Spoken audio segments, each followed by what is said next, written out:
Hello everyone. In this video, I'm going to go ahead and show you all how we can actually work with a bulleted list on Microsoft PowerPoint. It actually works very similar to Microsoft Word, so if you used a bulleted list on Word before, you should be good to go.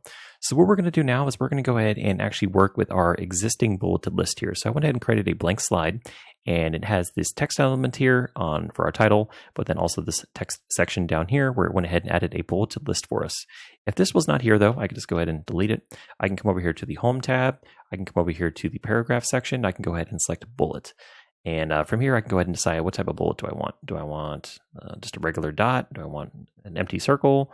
Do I want square? I mean, you choose. So I'm just going to go ahead and select this one. And now I can go ahead and start working with my bulleted list. So what I'm going to do is I'm going to go ahead and type out my very first bullet. I'm just going to call it bullet 1. Once I'm ready to jump to my next bullet, I have to hit enter.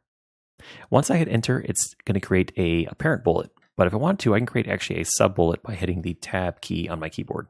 So now I have the ability to create a sub bullet. And then once I hit enter, it's actually going to take me right back to that sub bullet. If I want to go back to the parent bullet, I have to hold shift on my keyboard and press tab, or I can come over here and select the decrease list level, and that'll actually take me right back to where I was. Or if I just want to continue to use the keyboard shortcuts and I want to create a sub bullet, I can go ahead and hit the tab key again. Now I can go ahead and create a sub bullet. And then once I hit enter, again, it's going to take me right back to where I was. If I want to jump all the way back, I could just click the decrease list level or hold shift on my keyboard, press tab again, and now I'm able to go ahead and create another parent bullet. So I'll just go ahead and call this bullet 2. And yeah. And if I want to go ahead and actually change the style of the bullet after the fact, I just have to go ahead and click into my bulleted list, come over here, and actually let me go ahead and highlight both of these so it changes everything.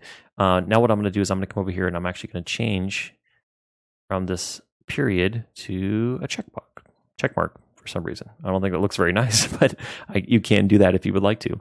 So even after you add your bullets, you could always modify the style of the bullets after the fact. I think it looks better as a period, so I'll leave it like that. But that is actually how you're able to create a bulleted list on PowerPoint. And then, like I showed you, you can create sub-bullets, you can create sub-bullets, you can create really whatever hierarchy works for you.